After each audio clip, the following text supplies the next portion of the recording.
Hi, my name is Jesus Xavier Corona. I go by Jesse. My drug of choice was cocaine. I've been sober 18 days. Um, Growing up as a kid, it was happy and tough, but we all get through it. Growing up, my mom had me very young. She had me about 14, 15 years old. My biological father, he kind of dipped when I was 3, but I have a dad. He's there. I can call him right now. He'll answer the phone. My grandparents raised me. We grew up in. I was born in Bellflower. Grew up in East LA. And then we moved to Norwalk. Went to Lombardo High School. Um, uh, I had to be in a program. I know growing up because I needed something else than being out in the streets. And my mom and dad didn't want that for me, so I was always either in sports or I did boxing for a little bit. But high school, I did football, and I knew it was a program, so I knew I needed to be set for a program. And after high school, it was kind of like, what else do you do? So I chose workforce, and I went to trade school. I was a carpenter for a little bit, and then that's kind of like where the drug of choice kind of opened up to where I got introduced to cocaine, where I actually started using it. My first time doing cocaine, I was about like 16 years old, uh, out of peer pressure, but I can't really say peer pressure because we all make decisions, and I chose to do that one time, and then when I was 21 is when it actually started and it went downhill. Uh, I threw a party at I threw a party at my grandma's house, and someone came over and go, "Hey, like, you want to try it?" And I was like, "Sure." And then I did it, and then they took me for a drive in a Subaru, and we went to Turnbull Canyon, and we went for a fast drive, and I was going fast, literally going fast, you know, in this brand new car, going Turnbull Canyon, drifting, and it was weird. But now that I think about it, it didn't. That rush wasn't what I was when I actually was able to like get it on my own. From doing just one bump to just doing a whole bag, to yourself. It's crazy because they say you can't get addicted. That's a lie. You can get addicted to anything, and I didn't know I was addicted until like someone told me, "Hey, you got a problem." I was like, "No, I don't." And then once I was able to admit that I had a problem, it became a problem. When you start noticing your paycheck just going in a weekend, you get paid Friday, you're broke Monday, or uh, you figure out how to get your responsibilities taken care of, your bills, but you still want the extra money to go get your fix. And that's how kind of I was.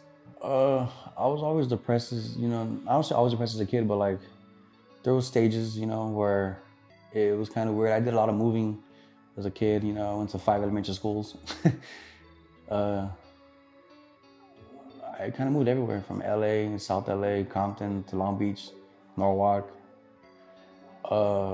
But I always had support. I can't say I didn't have no one. I had my grandparents. I had uncles. I don't have, not had, have. I still have them to this day.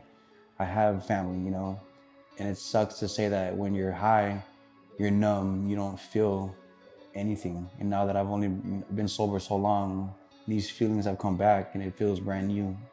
And it's nice. It's good to know that I can call my mom, I can call my dad, I can call my sister, I can call these people that I've been here since day one. I didn't know because I would shine them off. I don't know if they're withdrawals. I think it's more of a come down. Like, let's say you go get a sack, you're out, you're partying. Now if you have the money, you can either keep going or you can just call it quits. And then me, like, I would always make sure I would buy enough so I wouldn't have to go back. But there was times where it's like, damn, like, you want that fix, or like you want more. So I had never stolen. I never fucking did anything crazy like that. I wasn't that desperate. But it was always like a trusting, with the people that I knew. Like, I was always they would front me, like, hey, you want it here? You're loyal. I know you're gonna get the money. I know you work. I know you. So it wasn't a problem to me to get it. It's sad to say that it was literally a phone call away. It's crazy. I had no money. I was freaking out. I was probably on a sick one. So I own firearms. I love guns. I tried to sell my guns, and luckily I didn't have access to them.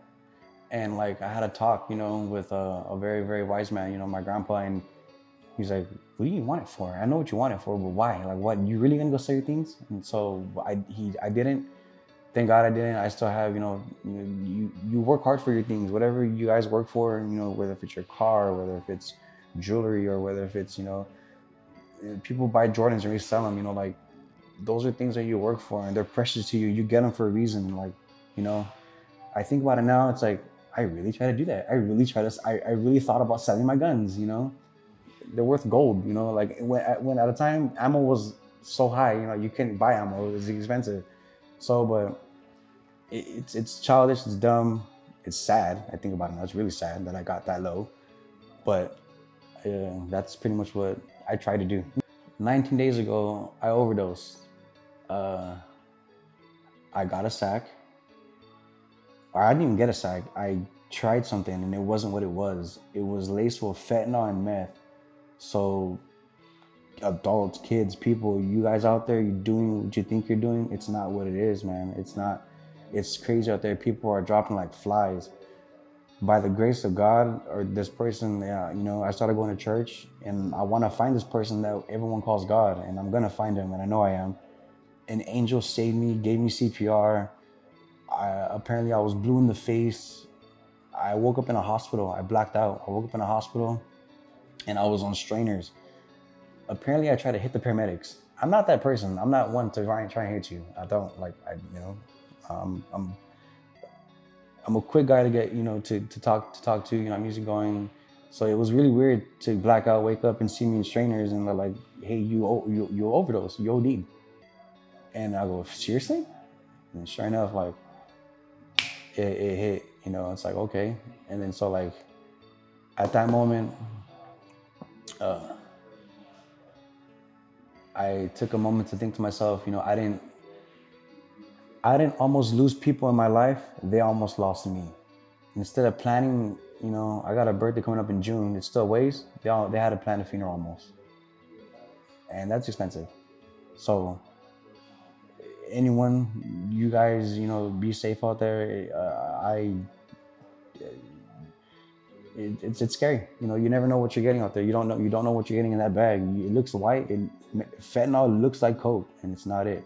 The thought of it now makes my stomach hurt. I want to throw up when I think about it now. I've been 18 days sober, and I want to continue this journey. I'm going to continue this journey. Currently, the day the day it happened, when I was in the hospital, I text Isaac. I was like, I'm ready to go into this sober living, this thing you're talking about. Because at first, I met with Isaac and he sat me down. He goes, "What do you think of Solace?" And I told him to his face, I go, "I think it's a joke." Or I thought it was a joke because I wasn't taking it serious. I was on telehealth. I was doing it over the phone. I wasn't in person, So like being here live in the flesh and blood, when someone's ready to commit to being sober, they will do it. You can't lead a horse to the water and like let them drink it. Like they're gonna either choose to drink it or not drink it. So like I chose to change, and I want change, and like I want to see results. It's not gonna happen overnight. It didn't happen overnight. I'm still going through, my program. I haven't done the steps. I don't know what the steps are, but I know where I'm at, and I know where I want to be, and I know where I have to be, and it's here. And you know, I'm grateful to have someone like Isaac look out for me, and he actually reached out to me, and he gave me a choice, whether if it was X amount of days ago, and then like when I reached out to him, he didn't hesitate, he didn't shut me down, he didn't close the doors, he opened them for me, and thank you. I want to say thank you, Isaac. I can't tell you what to do because we're all gonna make our own choices, but I can tell you this: be careful.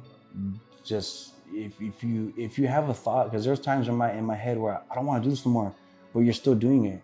Just if you have the chance to just drop it, flush it, fucking throw it away, just get rid of it. Don't. It's not worth it because you're here one day, you're gone the next.